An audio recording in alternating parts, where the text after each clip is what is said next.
Yo tout le monde, j'espère que vous allez bien. Aujourd'hui, le lundi 2 juin 2025, on se retrouve pour une nouvelle vidéo sur les cryptos. On a eu une petite semaine là, franchement, depuis jeudi, depuis la dernière vidéo que je vous ai fait, qui n'a pas été terrible. On a eu, vous allez voir, au niveau de la macro US, intéressant, on a la Fed qui a parlé. On a une inflation, bon, qui continue de ralentir, donc ça c'est bien. Mais on reste quand même sur un discours de la Fed qui est assez mitigé. Vous allez voir ça ensemble. Donc forcément, le marché, bon, il est un peu mitigé aussi par rapport à ce discours-là. On a surtout eu un retest, rappelez-vous, dans la dernière vidéo d'ETH et de BTC vers leur plus haut. Alors, c'était surtout ETH qui était hyper intéressant vers les 2800 $. Et on a eu un rejet. On a eu un rejet qui a été quand même assez fort, que ce soit sur ETH, que ce soit sur aussi la plupart des altcoins. Vous allez voir qu'on a pas mal d'altcoins qui ont bien corrigé. On a un certain qui reste encore super intéressant, dont ETH d'ailleurs, parce que vous allez voir que ETH, même s'il s'est fait rejeter sur les 2008, on reste quand même vers les 2004-2005. Donc, on reste en fait dans sa box de range là, et même de figure haussière qu'on est en train de former, qui est plutôt un triangle ascendant. Je vous montrerai ça après. Et qu'il faut absolument tenir en fait pour garder cette dynamique haussière là qu'on a depuis plusieurs semaines, voire un peu plus. Donc, bon, c'est mitigé. C'est pas bien parce qu'on n'est pas dans une cassure qui pète et boum, on fait des plus hauts. On n'est pas non plus sur quelque chose de catastrophique, on repart à baisse, on casse des plus bas, mais on est sur voilà, un temps de pause, on est sur un temps d'attente, de voir un peu ce qui se passe, dans quelle direction on part. Je vous montrer un peu les points clés forcément à surveiller qui sont assez importants pour anticiper un peu la direction qu'on pourrait prendre. Mais surtout, voilà, on va se pencher un peu du côté des data parce que vous allez voir du côté de BTC, on a liquidé pas mal de monde et on avait une zone là qu'on est venu chercher qui était hyper intéressante et sur laquelle on a vu beaucoup d'accumulation, de liquidation de longue à aller chercher. Donc, on est allé chercher, donc ça a bien tout nettoyé. Et là, en fait, on se situe juste en dessous de cette zone-là. Donc, c'est vraiment la zone un peu critique parce que c'est le moment où soit on fait un plus bas et bam, on repart pour plusieurs semaines, plusieurs jours de correction, de pause, en fait. Ou alors, on garde cette dynamique-là haussière sur plusieurs semaines en ne faisant pas un plus bas. Et là, ça risque de repartir dans la prochaine semaine. Donc, on va voir ça. On commence directement avec Twitter. Donc, je perds pas de temps. Je commence avec ETH. Regardez ça. On s'est arrêté juste avant les 2800 $, les gars, à deux doigts d'enfin breaker ce niveau. Et ouais, c'est pas pour rien que je vous parlais de ce niveau, ce point pivot là sur ETH. C'était pas nouveau. En fait, les 2800 $, c'est vraiment un niveau qu'on a depuis plus d'un an et demi, qu'on revient dessus plusieurs fois, que c'est en résistance, en support, et que le cours retient. Et en fait, plus historiquement, on va passer du temps sur ce niveau à se rejeter ou à revenir en tant que support, et en fait à l'utiliser comme un point pivot, plus il va être solide, plus il va être retenu comme un point pivot dans le futur. Et là, on le voit très bien. Vous voyez, Ethereum, il est arrivé dessus, il est venu buter une fois, deux fois, trois fois dessus. Et la quatrième fois, on a failli le passer. On était pile vers les 2008, mais bon, c'était pas encore validé. C'est pour ça que je disais que personnellement, j'attendais qu'on break les 2008 pour rentrer en long sur Ethereum. Mais tant qu'on n'a pas fait ça, je le joue pas. Et en fait, rentrer juste avant, juste en dessous d'une résistance comme ça, c'est quand même assez risqué. Du coup, c'est pour ça, voilà, on patiente, on attend. C'est bien fait rejeter fort, on revient avec 2004. Et là, en réalité, même si on n'a pas de trade à prendre au-delà des 2008 parce qu'on n'a pas break au-dessus, on a quand même éventuellement un petit trade à prendre vers 2004, comme j'avais fait, rappelez-vous, la dernière fois quand on était ici, puis hop, j'étais rentré en long. J'avais pu ressortir, alors pas énorme, mais juste on rentre sur les 2005, 2005-2004, on ressort vers 2007, c'est parfait. Mais pour ça, il faut attendre un retournement d'une structure haussière, donc ça, je vous montrerai juste après. Et regardez au niveau des murs d'achat, c'est hyper intéressant, parce que sur Ethereum, on avait tout pété, tous les murs d'achat qu'on avait là, on les avait tous pétés, et là, on était revenu vers 2008, et le seul mur qui nous restait, alors c'était les 2008 et les 3000 $, mais c'était surtout les 2800 $, et vous voyez, on a fait une mèche, on s'est arrêté juste avant, bam, on s'est fait rejeter violent. Et du coup, on le voit en délit, c'est clairement un rejet, vous voyez, une fois, deux fois, trois fois ici, donc là, il n'y a pas de doute. Sur le total 3, c'est un peu la même histoire. Rappelez-vous, pareil, on avait ce point pivot. Alors, c'était plus en termes de capitalisation. Donc là, c'était vers les 940 milliards de dollars de capitalisation qu'il fallait passer. On s'est fait rejeter déjà une fois, deux fois, trois fois. Et là, la quatrième fois, pareil, on était en train de passer, un peu comme Ethereum. Et derrière, ça fait rejeter. Et en fait, ce qu'il fallait suivre, c'était Ethereum. Ce que je vous avais pas mal parlé dans la dernière vidéo, c'est on avait vraiment fait le focus là-dessus. Où en gros, si Ethereum venait à break, et en fait, tout le reste allait suivre. Parce que si Ethereum break, en fait, il allait emmener le total 3, donc c'est-à-dire les altcoins avec lui, et la Bitcoin dominance aussi aurait chuté. On aurait tout qui serait dans le bon sens, mais vu que voilà, Ethereum s'est fait rejeter, on a tout le reste qui suit aussi. Du coup, là, rejet assez fort, assez violent. Bon, il y a quand même quelques altcoins qui sont pas trop mal, par exemple, il y a Cookie et ETH, donc Cookie, qui avait tellement pump là, durant la news qu'ils ont fait pour Snaps, là, qui avait bien marché, du coup, ça a tellement pété qu'au final, la correction, elle revient pile sur le ruban, et c'est voir qu'on a bien réagi sur le ruban, donc ça, c'est super intéressant. Ethereum, on est plutôt sur une structure qui est pas trop mal. On a une borne haute qui est horizontale avec la borne basse qui remonte comme ça. Donc ça, en général, c'est plutôt un triangle ascendant. Donc plutôt typique d'une tendance haussière qu'on a actuellement où en fait, on rentre, triangle ascendant et paf, en général, on repart par le haut. Mais pour ça, il faut tenir ce triangle et voir qu'on est actuellement pile dessus. On a le ruban qui vient à ce moment-là. Vous voyez, pour l'instant, Ethereum, si on prend un peu de recul, on se met en daily là comme on est. C'est pas du tout catastrophique, quoi. On est juste sur un petit temps de pause. Et ce qui est intéressant du côté de BTC, c'est rappelez-vous toutes ces liquidations-là. J'en avais pas mal parlé, mais en gros, pour moi, BTC, il était très bien. C'est-à-dire, on avait l'open interest qui était haut, on avait le funding qui était bas, on avait toutes les bonnes news là, qui tombaient, etc. On avait un bon setup pour continuer à monter. Et le seul problème qu'on avait, le seul bémol qu'on avait, c'était ces liquidations-là. Vous voyez, en dessous des 107 000 $, vers les 105 000 $, et ça, on avait un cluster de liquidation qui était quand même assez impressionnant sur BTC. Et en général, rappelez-vous, le marché, il va jamais trop péter vers le haut tant qu'il n'a pas liquidé un peu tout le gros des liquidations qui doit aller chercher parce que sinon, c'est-à-dire il va faire gagner beaucoup trop de traders, beaucoup trop de gens. Et ça n'a pas loupé parce que vous voyez, du coup, on s'est pris une bonne raclée. Moi, derrière, mon but, c'était, rappelez-vous, de jouer le pullback. Donc, le pullback qu'on avait ici et de faire éventuellement un deuxième bottom là pour ensuite, boum, péter et jouer pullback. Ça aurait été parfait comme scénario. Et ce qui aurait été encore mieux, c'était de venir faire une mèche, vous voyez, pour, boum, liquider tout, remonter et ensuite, voilà, faire le sort de W là pour, boum, péter plus haut. Ça aurait été vraiment parfait. Bon, au final, ça s'est pas fait. Il n'y a pas eu de problème parce que ce qu'il fallait éviter, c'est de prendre position. Et c'est pour ça que c'est toujours plus intéressant d'attendre d'avoir une vraie confirmation pour rentrer en position sur BTC, je veux dire en longue, plutôt court terme. Et moi, mes deux positions que je vais prendre, c'était soit le break au-dessus des 112 000, soit le figure de retournement qui se mettait en place pour positionner à ce moment-là. Mais tant que vous voyez, il n'y a pas une figure de retournement qui se met en place, bah, il n'y a pas de position à prendre. Du coup, le fait de respecter ça, bah, en fait, on évite de prendre position ici en anticipant une structure qui n'est pas encore valide, ce qui du coup nous permet d'éviter en fait voilà de rentrer et puis de se faire stop loss plus bas. Bon, au final, ce qui est bien aussi, c'est qu'on a le ruban de mobile qui revient, on revient pour la première fois le tester en daily, donc ça aussi c'est pas trop mal. Et regardez surtout au niveau des liquidations, vous voyez toutes les liquidations que je vous ai montré juste avant, on avait vers les 105 000, 106 000 $, on est venu tout nettoyer d'un coup, et ça c'est une très bonne chose en tout cas pour du court terme, parce que c'était un peu l'épée au-dessus de nos têtes, enfin l'épée de Damoclès au-dessus de nos têtes, où on avait ce petit bémol là de pas mal de liquidations juste en dessous de nous, qui nous empêchait de partir tranquillement en tendance haussière. Après, c'est toujours faisable. On l'avait vu par exemple sur les 92 000, on avait beaucoup de liquidations et on n'était pas revenu les chercher. Mais ça, c'est qu'en général, bah, la force acheteuse est très très forte. C'est un début de tendance, enfin de reprise haussière comme on avait. Et là, le marché, il avait besoin de liquider un peu plus et de faire un peu plus ce ménage. Et on le voit, regardez au niveau des liquidations, on a eu quand même 400 millions, un peu plus de 400 millions de liquidation en 24 heures. Si on cherche bien sur les jours qui sont accumulés, on a eu bien un bon milliard qui a été accumulé en termes de liquidation. Surtout sur les longues, vous voyez, c'est principalement les longues qui ont été sorties. Et là, du coup, on le voit, vous voyez, à jour. Regardez ça. On avait full liquidation ici et même juste au-dessus. Et là, on est vraiment venu tout sortir. Vous voyez, on a même plongé jusqu'aux 103 000 $ pour aller sortir un maximum. Si on regarde et on dézoome encore un peu plus en un mois, bah, on s'aperçoit que jusqu'aux 92 000, on a encore pas mal de liquidation. Parce qu'en fait, tout le monde s'est mis à longue la hausse qu'on a eu ici. Donc forcément, une liquidation s'accumule. Mais derrière, le gros était ici. Vous voyez, c'était vraiment là, on avait du jaune bien clair. Après, si on descend, on peut encore retrouver, comme d'habitude. De toute façon, à chaque fois, vous allez toujours avoir des liquidations, que ce soit au-dessus ou en dessous. Ce qui est important, c'est voir un peu le volume qu'il y a. Vous voyez. Quand c'est plutôt clair comme ça, bah, c'est quelques centaines de millions, mais c'est pas non plus des milliards. Mais bon, il n'empêche que là, vous voyez, on peut très bien faire voilà, un rebond comme on le fait actuellement et replonger vers 100 000 pour chasser tout ça. Et en fait, le seul moyen de savoir le moment où on repartira, c'est pas juste attendre un rebond comme on a ici, parce qu'on peut très bien faire un rebond et replonger plus bas. C'est vraiment former une structure avec un break fait à ce moment-là. Et là, par contre, c'est intéressant. Ça, après, je vais vous montrer sur TradingView. On a l'open interest aussi qui s'est bien calmé, donc c'est-à-dire le nombre de positions ouvertes a diminué. Ça, c'est dû au fait aussi que, vu qu'on a eu pas mal de liquidations, les gens qui se font liquider ne remettent pas directement une position derrière. Donc, forcément, le nombre de positions totales diminue. On reste quand même sur des niveaux qui sont assez hauts. Et on reste sur une dynamique haussière où, quand on monte, par exemple, sur l'open interest, on voit très bien que on a des phases de montée assez fortes, puis d'un peu de correction, puis ça remonte fort, puis de correction, ça remonte fort, puis de correction, ça remonte fort, etc.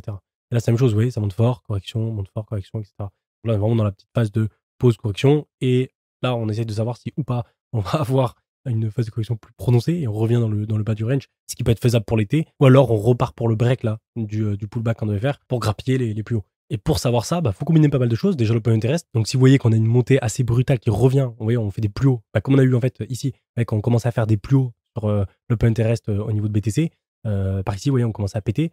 C'est super bon signe parce que ça veut dire qu'on a beaucoup de gens qui se remettent sur le marché. On a un momentum qui revient sur BTC, donc ça veut dire que le marché aura assez de puissance pour se relancer. Et derrière, bien sûr, combiner les fundings, voir si les fundings sont pas très hauts. Donc, pour l'instant, ils sont à 0,0066, c'est très très faible. Ça veut dire qu'il y a encore plus de longs que de shorts, tant qu'ils sont positifs, mais le pourcentage est assez faible. Donc, on est encore loin de l'euphorie en fait qu'on pourrait avoir vers les taux de bull run. Donc, ça, c'est plutôt cool. L'autre chose qui est hyper importante et qu'il faut absolument regarder plus à court terme, c'est les murs. Surtout dans cette période-là, quand commence à faire en price discovery et qu'on fait des plus hauts de plus en plus hauts, en fait, les seuls trucs qui peuvent nous freiner devant nous, c'est les résistances psychologiques, donc comme les 110, 120, 150, 200, etc., les chiffres ronds, et surtout les murs. Les murs qui, en général, se positionnent aussi sur les chiffres psychologiques. Et ce qu'on avait vu, c'est que du coup, les 112 000, c'était pas passé du côté de BTC, et là, actuellement, au-dessus de nous, vous voyez, on a eu des murs qui sont pas mal accumulés vers les 110 000, donc le chiffre rond, vous voyez, 109 000, 110 000 $ qui sont par là, et qui sont toujours positionnés. Et par contre, là où c'est un peu plus inquiétant, c'est que quand on augmente donc la taille des murs pour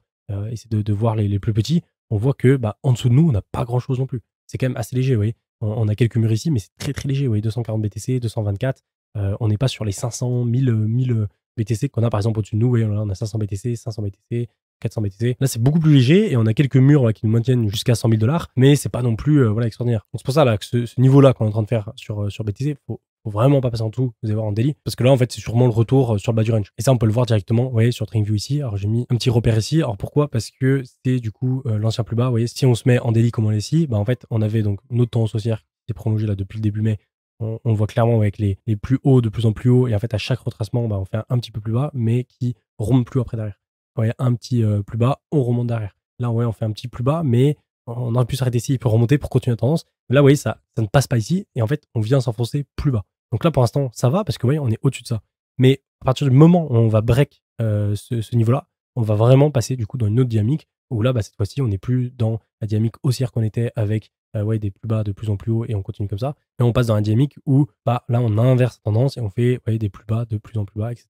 Et là, du coup, on risque de revenir vers 92. Donc c'est pour ça que là, ce niveau qu'on a juste ici, donc qui est juste en dessous de nous au final, hein, vers les 102 000 $, oui, si on passe en dessous, on commence à clôturer en dessous, ça va sentir plutôt mauvais. Et là, on risque de revenir vers 92. Et là, par contre, bah, ça risque de durer un peu tout l'été, hein, le temps de revenir ici, de remonter vers range, de répéter si on le pète la première fois, ou alors si on met un peu plus de temps, bah, ça peut prendre plus ou moins jusqu'à voilà, fin juin ou vers fin août. Quoi. Mais bon, après, c'est pas déconnant non plus, parce que rappelez-vous, l'été, en général, c'est très très calme. L'été, c'est pas là où on a le plus d'engouement sur le marché, c'est pas là où on a toutes les folies du marché, parce que tout simplement, les gens sont en vacances. En général, les gens ils vendent au mois de mai pour être tranquille après sur juin, juillet, août. Et du coup, en général, vous pouvez regarder BTC sur historiquement toutes les années, mais c'est plutôt calme. Et souvent, par contre, après, quand tu arrives vers septembre, octobre, mais surtout octobre, novembre, décembre, c'est là où ça revient fort et le marché se travaille pas mal, quoi, surtout sur les cryptos. Et c'est vrai que pour l'instant, bon, c'est pas encore foutu parce que ouais, on n'a pas la clôture qui se fait en dessous de ce niveau-là. Mais c'est vrai que quand on voit la figure comme ça, alors c'est pas vraiment une épaule tête épaule, mais ça y ressemble. Vous voyez, c'est pas le genre de structure qui est, qui est très belle à voir, quoi. Donc on va bien se santé. Personnellement, moi, je suis toujours en dehors des trades. Juste, j'attends un bon setup pour rentrer et je me précipite pas. Je vais pas rentrer sur ce genre de pattern qui est un peu complexe. Juste surveiller ce niveau. Voilà, si vous voyez qu'on vient le casser et qu'en plus de ça, on vient le retester en tant que résistance et qu'on se fait rejeter, là, pour être sûr que là, on va plonger bien plus bas. Donc là, éventuellement, mettre un short, mais bon, moi, personnellement, je ne short pas trop en bull run, j'évite. Bon, ce qui est intéressant, par contre, au niveau du ruban, alors, le ruban, pareil, c'est pas une science exacte, mais vous voyez, c'est la première fois qu'on revient le tester depuis la hausse qu'on a eue. C'est-à-dire que là, tout le long, on n'était jamais revenu le tester depuis le break qu'on a eu en avril, il y a quasi 2 mois. Et là, c'est la première fois qu'on revient dedans. Donc, ouais, on a un peu de marge parce que le bas du ruban, il est ici à 99 000. Mais personnellement, oui, pareil, je vais pas attendre de me dire, ah, ça y est, on est en dessous du ruban ici, ouais, surtout que le temps de latence, il va être là, pour me dire, ça y est, on est en tendance baissière, parce que ce sera déjà un peu trop tard, on aura déjà fait tout ça, et on sera même plus très loin au final du bas du range. C'est pour ça que ce niveau-là, je trouve encore plus intéressant. Après, autre chose, là, mon plan personnellement sur BTC, c'est voilà, surveiller ça. Si je vois que ça casse, j'attends le retour vers 92 000. Si je vois qu'on a une structure haussière qui commence à se former vers 92 000, bah là, je rentre pour surfer le haut du range. Mais tant qu'on n'a pas ça, personnellement, je fais rien. Après, au niveau de la hausse, si on repart, c'est-à-dire que là, on ne fait pas de plus bas par rapport à ça et on sauvegarde du coup notre dynamique haussière et ouais, on revient au-dessus du haut du range et que là, pareil, on forme une structure haussière, là, pourquoi pas rentrer? Après, si on forme pas de structure haussière et juste on monte tout droit, je rentre pas et j'attends le break pour re-rentrer là aussi. Donc voilà, ça c'est un peu mon plan. Tant qu'il n'y a pas tout ça, personnellement, je fais rien. Derrière, rappelez-vous, je vous avais montré ce graphe aussi qui est super intéressant, qui nous montrait un peu le rebond qu'on avait eu, rappelez-vous, sur BTC en weekly avec le RSI, le MACD, le ruban qui était juste parfait. Et derrière, vous voyez, on a vu ensemble que bah, on était quand même bien monté. On le voit ici, vous voyez, 1, 2, 3, 4, 5, 6, 7 semaines de hausse d'affilée, qui était quand même assez vénère, un peu comme on avait eu tout simplement en novembre-décembre. Et derrière, ouais, le RSI bien monté. Donc là, le fait d'avoir une petite correction comme ça, le RSI qui pose tranquillement, c'est très bien. Ça évite la surchauffe là, de passer au-dessus des 70 de RSI. On avait le croisement du MACD, vous voyez, qui a été fait donc assez récemment là, sur les dernières semaines. Le fait d'avoir quelques semaines aussi de pause, de baisse, c'est pas déconnant non plus. Après, le but, ce serait que le RSI, alors lui, il a toujours un gros temps de latence, mais en fait, il dégonfle tranquillement, mais pas qu'il y a un croisement bearish. Et ça sera surveillé aussi. Et derrière, comme d'hab, bah, aussi le ruban, bah, tant qu'on le sauvegarde, vous voyez, depuis le début du bull run, à chaque fois qu'on vient dessus, bah, c'est bon, on arrive à le maintenir, que ce soit ici. Et après, le but, c'est vraiment pas passer en dessous. Donc, ouais, là, si on décroche, on vient en réalité chercher les 92 000, donc ici dans le ruban, durant l'été, après on repart. En réalité, c'est au niveau weekly, au niveau de la tendance haussière qu'on a là en weekly, c'est parfait, quoi. C'est pas le plus optimal sur ce qu'on avait en daily, le but qui était de faire un pullback puis monter un peu plus haut avant de corriger, mais ouais, sur la dynamique de fond qu'on a, ça reste tout à fait correct. Et le vrai point, par contre, qui est à surveiller pour le bear market, c'est vraiment le bas du ruban qu'on a ici, qui est pour l'instant assez bas, vous voyez, vers les 83 000 $. Donc, on a de la marge avant d'y aller. Bon, l'autre point qui est à prendre en compte et que j'ai pas encore abordé, mais qui est hyper important, c'est bien sûr les macro US. Donc, la data de la macro US, qu'est-ce que ça donne au niveau des chiffres de l'inflation, qu'est-ce que ça donne au niveau du discours de la Fed par rapport au FOMC qu'on a eu mercredi. Et ça, de nouveau, hyper important, hein, surtout pour les marchés traditionnels, pour l'économie globale, et derrière l'impact que ça a, la corrélation que ça a avec du coup Bitcoin, Ethereum et puis les altcoins aussi derrière forcément. Donc rappelez-vous, nous, notre but, c'est d'avoir une inflation qui descend pas mal, qui vient à vraiment se calmer pour que la Fed augmente en fait, pas augmente, mais baisse les taux d'intérêt, ce qui permet derrière un peu de booster un peu l'économie, parce que le fait de baisser les taux d'intérêt, bah, ça incite les gens à plus emprunter, et du coup, les marchés apprécient fortement derrière. Et surtout, les marchés à risque et les petites capitalisations, comme on a sur les altcoins. Les altcoins, ils attendent vraiment la baisse des taux d'intérêt. Chaque fois qu'on a une baisse des taux d'intérêt, les altcoins en profitent énormément. Du coup, c'est vraiment ça qu'on attend. Mais derrière, ça dépend des chiffres de l'économie au global, ça dépend de l'inflation, ça dépend de pas mal de critères. Ça dépend aussi, forcément, de l'instabilité un peu géopolitique qu'on a au niveau de Trump, au niveau de tout ça. Et du coup, ce qu'on peut en retirer de cette conférence du FOMC, alors c'est toujours, il marche sur les yeux un peu Powell parce que c'est toujours complexe et le moindre petit truc qu'il va dire, ça va être beaucoup plus amplifié et fortement interprété. Mais en gros, l'inflation ralentit encore. Vous voyez, on a globalement une bonne semaine, mais la Fed se veut prudente. Elle reconnaît les risques accrus pour l'économie en raison des politiques commerciales et de l'inflation persistante. C'est-à-dire que tant qu'on a une inflation qui reste persistante avec toutes ces politiques commerciales, donc avec les frais de douane, Trump, etc., ça reste compliqué pour la Fed, selon eux. Et du coup, la Fed maintient tout de même ses taux de réduction pour 2025. Donc, en fait, le but de la Fed, ça va être de réduire ses taux pour 2025. Après, est-ce que c'est pour du coup cet été, pour juillet, pour septembre, plus pour après, on ne sait pas encore. Mais en tout cas, ça devrait arriver pour 2025. Et ça, c'est une très bonne chose parce que nous, notre but, c'est de caler le bull run, la fin du bull run, et surtout l'alco season avant la fin de l'année, avant 2026. Quoi. Bon, on a eu pas mal de data aussi qui ont été données, et du coup, on va les voir ensemble. Alors, il y en a qui sont plus ou moins intéressants que d'autres. Alors, on pourrait penser que, par exemple, le premier, par exemple, les commandes de biens durables, alors, c'est même pas vraiment ce que ça représente. C'est pour ça que n'hésitez pas à tout lire. Je vais pas vous tout lire ici, mais on vous l'explique précisément. On a fait vraiment un vrai taf derrière de rédaction pour essayer de vous simplifier au maximum les chiffres de la Fed parce que ça reste très important et souvent on le skip parce que c'est compliqué à le comprendre et puis surtout à comprendre quel impact ça a sur l'économie, sur la Fed et sur les marchés. Et du coup, on pourrait se dire que les commandes de biens durables, bon, on s'en fout un peu, mais non, c'est quand même important. On l'explique ici. Pourquoi? Parce que la semaine a été globalement assez bonne, mais on a quand même une alerte sur les commandes de biens durables qui pourraient impacter les prochains chiffres de la croissance si cela perdure. Et c'est un peu ça le problème, c'est que quand en fait vous avez un chiffre qui est pas bon, il peut impacter en bien ou en négatif quelque chose d'autre qui impacte quelque chose d'autre, qui impacte l'inflation, qui impacte les taux d'intérêt, etc. Et en fait, ça fait une cascade comme ça. Et du coup, c'est pour ça qu'il faut essayer de remonter à la source pour voir un peu ce qui peut poser problème ou pas. Du coup, les commandes de biens durables, donc assurées parce que pour l'instant, ils n'ont pas été bons. Et ça pourrait impacter derrière les prochains chiffres de la croissance. Après, par contre, du côté de toute croissance PIB, on n'a pas été bon non plus. Par contre, l'inscription au chômage, donc pour moi, l'un des plus importants, on a été bon, on a été dans les attentes qui ont été prévues. Et derrière, le plus important, de ce que je connais personnellement, le PCE, donc l'indice numéro 1 de la Fed pour suivre l'inflation, eux ont été bons sur tous les points qu'on a eu. Alors, je vous rappelle, on a le PCE YoY et MOM. Donc, YoY, c'est le niveau de l'année et le MOM, c'est au niveau mensuel. Et après, derrière, vous pouvez ajouter en plus de ça le core, donc le core PCE YoY ou le core PCE MOM. La différence entre les deux, c'est que, la différence entre les PCE normales et les corps PCE, c'est que le corps PCE, c'est celui qui est privilégié par la Fed parce qu'en fait, ils excluent la nourriture et l'énergie. Du coup, ça diminue la volatilité. Donc, c'est ce que va regarder la Fed. Et que ce soit au niveau du PCE normal ou du corps, avec le YoY et le MOM, les quatre sont dans les attentes qui étaient prévues. Donc, ça, c'est parfait. Et le dernier, c'est l'indice du consommateur. Bon, lui, que personnellement, moi, j'utilise pas trop, sur lequel je m'attarde le moins parce que c'est les consommateurs qui donnent un peu leur avis. Mais bon, c'est toujours intéressant de regarder. Et c'est surtout intéressant, en fait, pour regarder le manque de confiance, comme il explique ici, ça montre la confiance qu'ont les gens dans l'économie. Et ça, du coup, le fait que on soit sur un plus bas depuis juillet 2022, c'est que ça montre à quel point on a un manque de confiance dans l'économie. Quoi. Et c'est intéressant parce que ça va avec les courbes aussi des règlements, des rendements obligataires qui continuent de grimper. Et plus on a les rendements obligataires qui montent, plus ça va dans ce sens-là aussi du fait que on a un manque de confiance sur l'économie parce que les gens achètent les rendements obligataires. Enfin bref, voilà pour tout ça. Du coup, c'est toujours un peu complexe d'analyser ça, mais ce qu'on peut en tirer conclusion, c'est que ça reste très mitigé. On a quand même une inflation qui continue de ralentir. Après, on a certains données, comme l'indice des commandes de biens durables qui, eux, sont pas très bien, ce qui pourrait impacter derrière les chiffres de la croissance. Donc ça, il faut y faire attention. Et pas que ça continue dans cette direction-là. Et surtout, le plus important à retenir, c'est est-ce que la Fed maintient ses taux directeurs? Oui, pour l'instant, elle les maintient. Donc, pas de changement de ce côté-là. Par contre, ils ont toujours prévu de les baisser durant 2025. Et ça, c'est le plus important. Allez, je reviens sur les graphiques. Je voulais vous montrer la petite dominance parce qu'on l'avait pas mal vu la dernière fois. C'était intéressant parce qu'on commençait à voir le rejet là qui se faisait. Alors c'était trop tôt pour se dire si ou pas on allait faire un plus bas et c'est pour ça que ça peut changer. Et du coup, c'est pour ça que ce qu'il faut regarder absolument, c'est le plus bas qu'on a ici et le plus haut qu'on a ici. Ça fait des semaines qu'on regarde ça et c'est vrai que là c'était cool parce que ça commençait à partir vers le bas et le but c'était de venir ici pour casser ça. Mais forcément, la Bitcoin dominance, c'est juste un reflet de ce qu'on a sur Ethereum, de ce qu'on a sur les altcoins. Donc vu que Ethereum s'est fait rejeter sur 2008, les altcoins sont fait rejeter sur Total 3, derrière en fait la Bitcoin dominance elle suit et plutôt en faveur de BTC. Mais bon, ça peut changer encore, on peut très bien avoir une belle reprise d'Ethereum vu que pour l'instant il n'a pas trop encore corrigé et avoir une Bitcoin dominance qui chute. Donc voilà, les deux seules choses à regarder bien sûr c'est ces deux points qu'on a ici et ici et voir si ou pas on les break dans un sens comme dans l'autre. ça voudra voilà, dire complètement deux choses différentes. Et si on break ce niveau, je pense qu'on partira vraiment sur, peut-être pas une Elke saison complète comme on a connu durant les derniers cycles, mais on partira en tout cas sur une belle tendance haussière des altcoins. On le voit du coup sur Total 3, vous voyez, on a eu donc nos 1, 2, 3, 4 rejets qui sont faits en l'espace de quelques temps. Ce qui est intéressant, c'est que à chaque fois qu'on avait des rejets, on avait des petits rejets qui se faisaient au maximum ici, puis derrière, ça revenait au bout de quelques jours. Et là, par contre, le rejet qu'on vient de se prendre, il est beaucoup plus fort, il est beaucoup plus vénère. Et du coup, plus on a un rejet qui est fort comme ça, plus le temps pour revenir vers, vers le break et revenir vers une tentative de break va être plus long.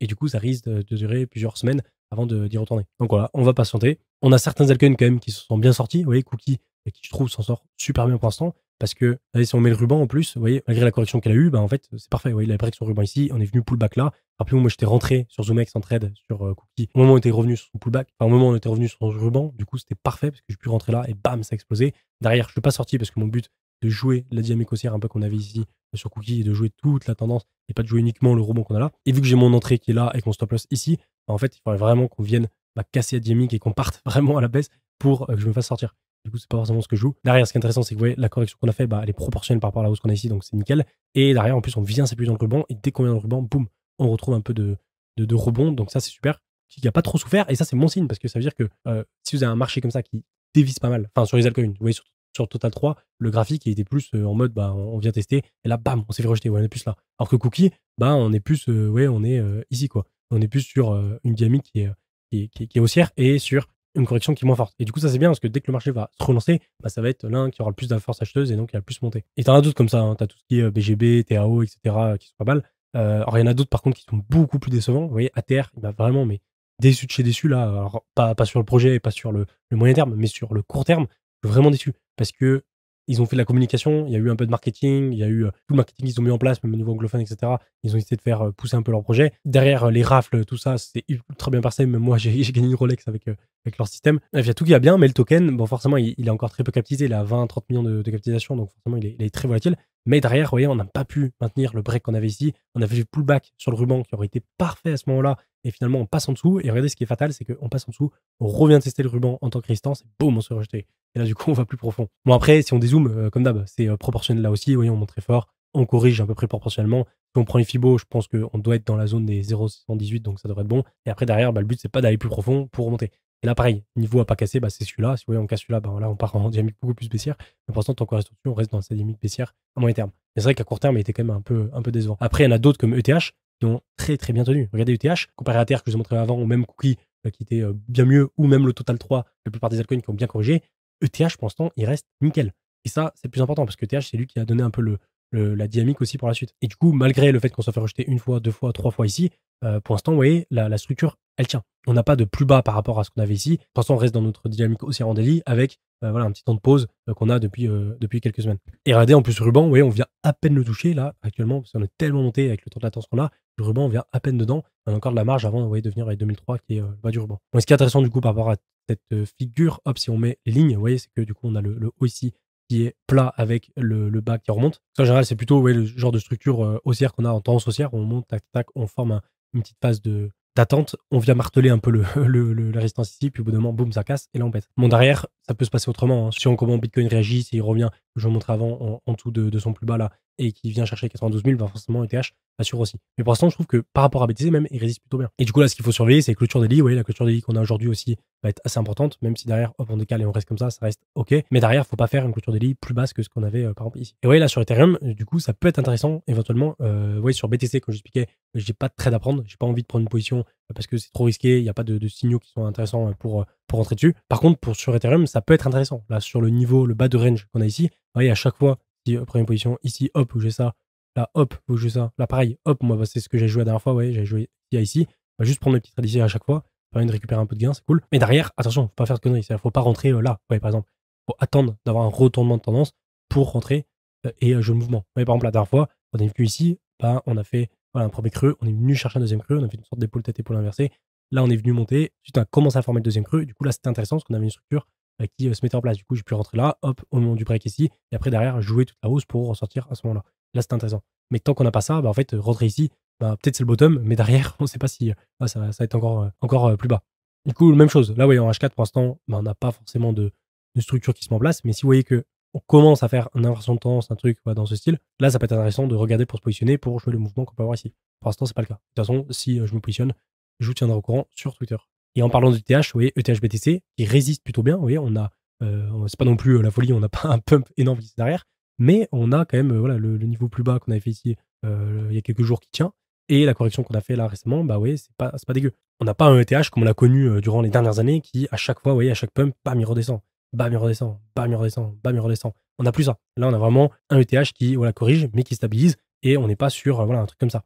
Et ça, c'est super bien. Rapidement aussi sur ETH, ce que vous pouvez faire, c'est aller voir les murs. Alors, je vais vous montrer tout à l'heure sur BTC, mais vous pouvez le voir aussi sur Ethereum. Là, on a pas mal de murs, que ce soit au-dessus de nous, vers les 3000 là-bas. C'est impressionnant. Depuis 11 000 BTC, on a fait 20 000 BTC à ce moment-là. Ouais. 2008 aussi qui n'était pas passé. Donc là, on est très loin. Donc forcément, les murs, ils s'enlèvent un peu. Mais dès qu'on va remonter, ils vont vite apparaître. Donc ça, faudra checker si vous voyez, on commence à remonter.